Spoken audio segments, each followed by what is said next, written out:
Vamos então ao Rio de Janeiro, já desejar bom dia e seja bem-vindo como sempre. Fernando Molica, bom dia. Bom dia, Elisa, bom dia a todos. Temos um dia fechado e cinzento por aí, é isso mesmo? Tô vendo daqui, tá bem escuro, hein? Pois é, chovendo, choveu a madrugada inteira, tá aquela chuvinha chata e o tempo fechado, mas enfim, vamos embora, né? Mas enfim, o dia começou, a gente vai vivê-lo igualmente. Primeiro assunto, então, o governo cancelou de última hora o evento que anunciaria o novo programa social de transferência de renda, o Auxílio Brasil. Estávamos tratando agora há pouco no jornal, ouvindo a Priscila Yazbek e trazemos essa pauta para dentro do Liberdade de Opinião. Esse benefício pagaria R$ 400 por mês a 17 milhões de brasileiros, isso a partir de novembro. O presidente da Câmara e também lideranças do governo se reuniram às pressas para tomar a decisão. Os principais motivos foram a resistência da equipe do Ministério da Economia e os problemas de esfera política. Parte do dinheiro que bancaria o novo programa viria da reforma do imposto de renda. E o presidente da Câmara se mostrou incomodado com o Senado pela demora em votar o projeto. Vamos ver. O mercado não está precificando a falta de votação do Senado. Você não é obrigado a aprovar uma matéria, mas sabendo da importância desse tema, tanto da justiça tributária, de quem ganha muito não pagar nada no Brasil, o Senado não quer se debater sobre esse tema. A gente se estranha quando há a notícia de que o relator do Senado disse que a Câmara votou uma proposta eleitoreira. Eu acho que ele se confundiu. Nós votamos uma proposta muito difícil, que contrariou muitos interesses no Brasil, que tem um conceito certo de diminuir impostos para as empresas que geram empregos e taxar realmente quem ganha na faixa de 320 bilhões de reais sem pagar R$1 no Brasil, não se fazendo justiça social. A semana começou então com a expectativa de anúncio desse reajuste e até modificação de programa de auxílio de renda para os brasileiros. A segunda-feira amanheceu com a expectativa de que essa semana ocorre. E aí, de repente, em cima da hora, houve o cancelamento desse novo programa social do governo. Então, quero ouvir a sua avaliação, a sua opinião. Fernando Molica, já era esperado? Olha, Elisa, mais uma vez, o presidente Jair Bolsonaro costuma dizer muito que pior que não tomar, do que tomar uma decisão errada é não tomar decisão. Mas ele é mestre em não tomar decisões. O governo é para tomar decisões, inclusive a decisão fundamental que caracteriza qualquer governo: onde botar o dinheiro. De onde você tira o dinheiro, onde você põe o dinheiro. E é quando você tira dinheiro de um lado e põe do outro, você contraria interesses. O presidente da Câmara agora falou dessa questão do Senado, essa mudança no imposto de renda, que taxaria setores mais privilegiados. Isso é uma questão.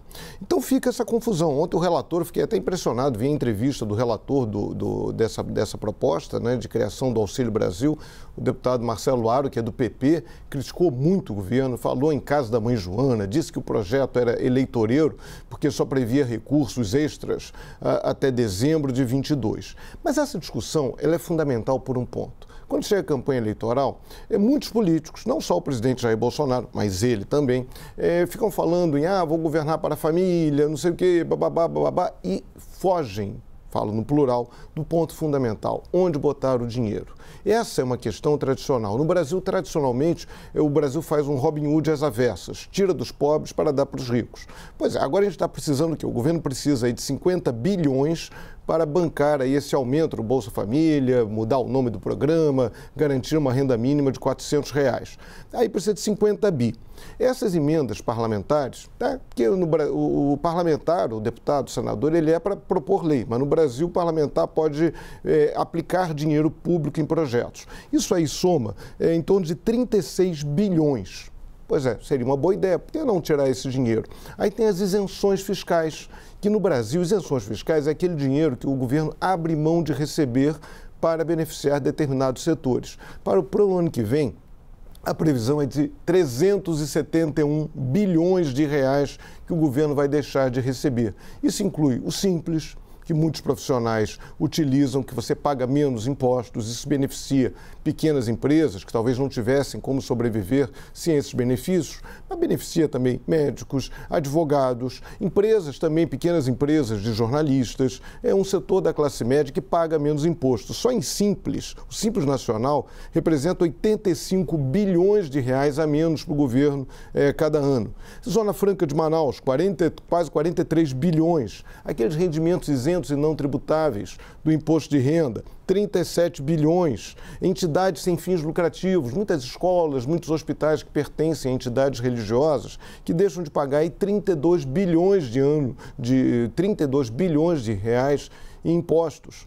Deduções do imposto de renda, você vai no médico, pega o recibo e vai lá. Quem tem dinheiro para pagar médico particular pode botar a conta desse médico, parte da conta, vai para os mais pobres ajudam a pagar, porque é dinheiro que você não recolhe.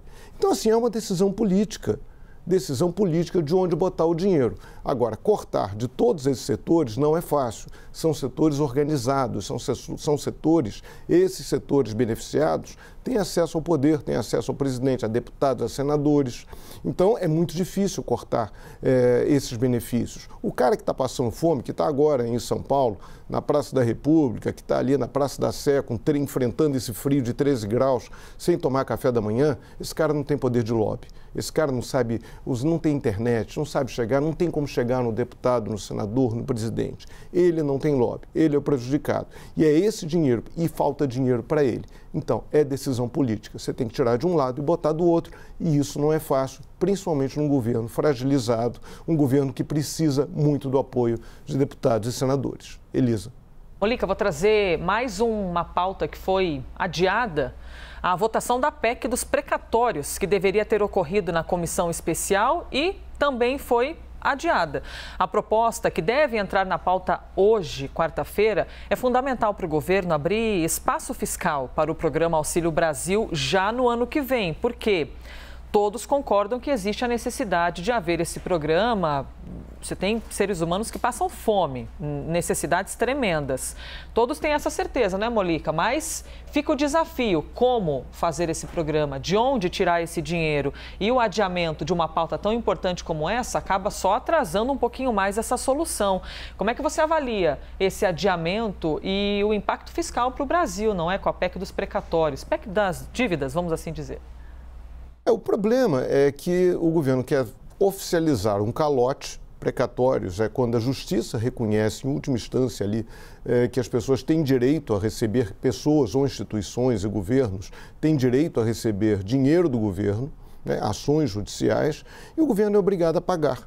Então, isso, o governo agora quer apostar no calote, um calote oficial, um escalonamento no pagamento dessas dívidas. E muitas vezes são processos que se arrastam por anos, muitos anos.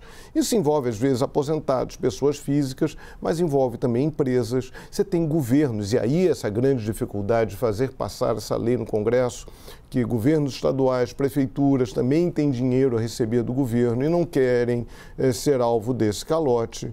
E aí volta aquela discussão que eu falei há pouco, de onde tirar o dinheiro.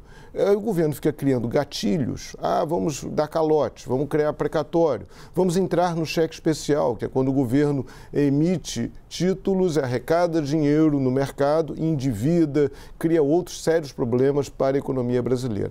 O de onde tirar o dinheiro. Essa questão tem que ser enfrentada. Precatórios é isso, vamos dar um calote. A gente tira de um lado para botar do outro. E no fim das contas fica parecendo que a culpa é de quem está passando fome na rua. Essa pessoa não tem culpa de nada. Ela tem direito de comer, tem direito de ter uma vida com o mínimo de dignidade. Vamos mexer nos setores que já são tradicionalmente beneficiados. Aí é mais difícil, né?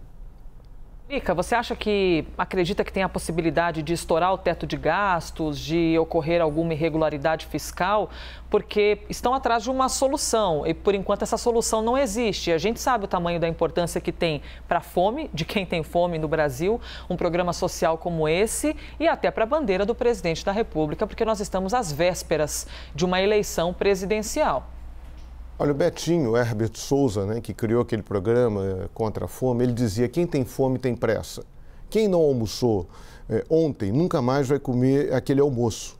A pessoa foi dormir com fome. Quem não tomou o café de hoje, pode tomar o café da manhã de amanhã, mas quem não tomou o café da manhã de hoje não vai tomar mais esse café da manhã. Quem tem fome tem pressa. Isso tem que ser resolvido. Isso é prioridade absoluta. Agora, o governo tem que evitar essas soluções mais fáceis, como estourar o teto de gastos, como eu falei há pouco, entrar no cheque especial. Repito, é como a gente entrar no cheque especial. O governo vai se endivida, vai ao mercado, pega dinheiro, lança títulos, pega dinheiro e vai ter que pagar isso lá na frente. Isso prejudica as gerações futuras, prejudica os governos futuros. E é um cheque especial interessante, porque o nosso cheque especial a gente paga. Essa o governo joga para frente, eventualmente para um outro presidente da República, para um outro governo. Então, assim, é a solução mais fácil, mas isso desarruma o mercado, isso abala a credibilidade na moeda, nas instituições, isso é muito ruim. Agora, é preciso tomar decisões políticas e não tem jeito. Decisões políticas, você vai beneficiar alguns e vai contrariar os outros. Isso é do jogo político e isso tem que ser decidido. Cabe ao presidente da República dar essa diretriz. Falar de fome é tão importante, tão urgente, né? Vou até aproveitar aqui para tomar 30 segundos do tempo do Molica e vou virar aqui até para a câmera 3, falar um pouquinho mais perto e específico com quem assiste a gente. É claro que a gente tem de discutir de maneira crítica, observar de maneira criteriosa as questões do governo federal e os programas de auxílio. Mas todos nós, como pessoas físicas, né, a gente também pode ajudar outras pessoas que têm fome neste momento. Então, fica aqui a sugestão. Estou tomando total liberdade de falar isso durante um quadro que eu nem emito a minha opinião. Procure os trabalhos sociais do seu bairro, da sua cidade. As igrejas fazem trabalhos extraordinários também, ONGs, pessoas que colaboram para tirar a fome de outros seres humanos. Às vezes você não pode dar muita coisa, mas de repente um dinheiro que para você pode ser pouco, minha nossa, pode fazer a diferença para quem está passando fome neste momento. Então, mobilize-se para conseguir colaborar e a gente tirar esse cenário que é terrível. Repito, o governo federal com suas responsabilidades. É só pedido, uma sugestão de ser humano para outro ser humano que nos assiste. 8h42, a CPI da pandemia vai começar hoje a ler o relatório produzido por Renan Calheiros. O documento pede o indiciamento de 72 pessoas. A cúpula da CPI se reuniu para discutir esses últimos detalhes e, segundo o presidente da comissão, senador Omar Aziz, as discordâncias não vão, segundo ele, atrapalhar a votação do relatório na semana que vem. Vamos ver. Nada disso vai impedir que a CPI conclua seus trabalhos, que se vote um relatório bastante conciso e com provas e com indícios fortíssimos para aquelas pessoas que perderam o time, deixaram de fazer, se omitiram, prevaricaram, cometeram os crimes que levaram a mais de 600 mil mortes no Brasil. Se eu tiver que incluir, pedir para incluir alguma coisa, eu irei pedir. Agora, pedir para retirar alguma coisa, aí pode ficar sentado, porque em pé vai cansar se ele esperar que eu peça para ele retirar. Entre os pedidos de indiciamento estão os nomes do presidente Jair Bolsonaro, dos 3 filhos mais velhos dele, Carlos, Flávio e Eduardo, além de ministros do governo, como Wagner Rosário, da CGU, Onyx Lorenzoni, do Trabalho e Walter Braga Neto, da Defesa. Os ex-ministros da Saúde, Eduardo Pazuello, e das Relações Exteriores, Ernesto Araújo, também estão nesta lista. No caso do presidente Bolsonaro, Renan Calheiros sugere um indiciamento por crimes como homicídio qualificado, charlatanismo e prevaricação. E algumas modificações, algumas mudanças já foram ocorrendo, não é, Molica? A gente observa que uma coisa é a palavra do relator, mas quando essa palavra é discutida, é debatida entre os integrantes da comissão, algumas alterações vão ganhando forma. E essas alterações foram praticamente fechadas ontem à noite na reunião, lá na casa do senador Tasso Gereissati. A gente tratou disso há pouco aqui.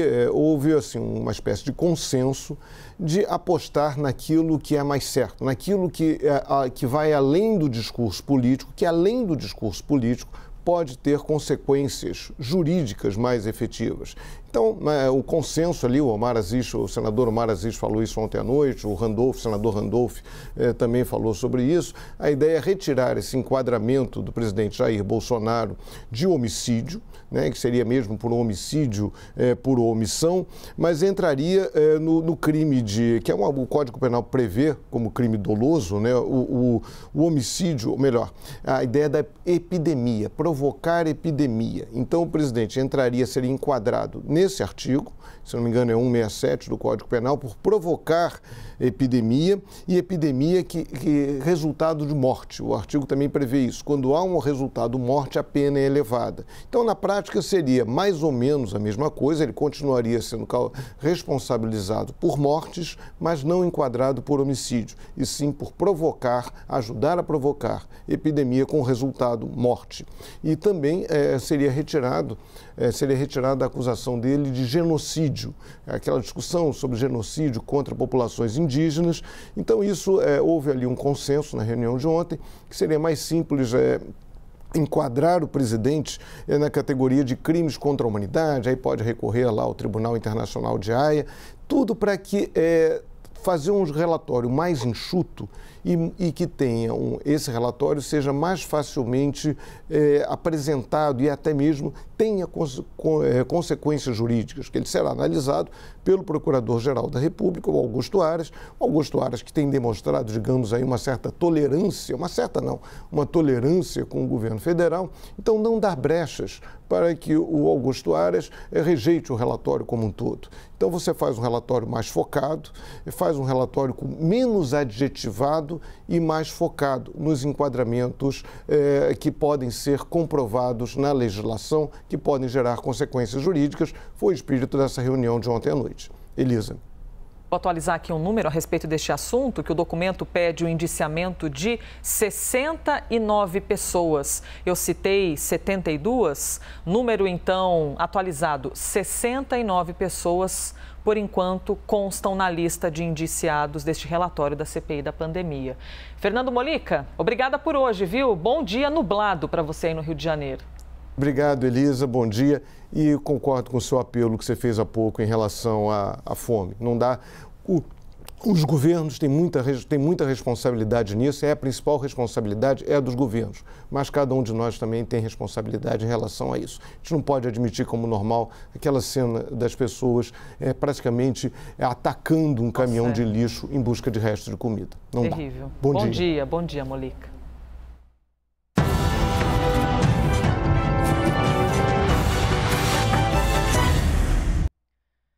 Você já sabe, talvez até tenha decorado, mas é importante que eu repita todos os dias, que as opiniões emitidas pelos comentaristas do quadro não refletem necessariamente a posição da CNN.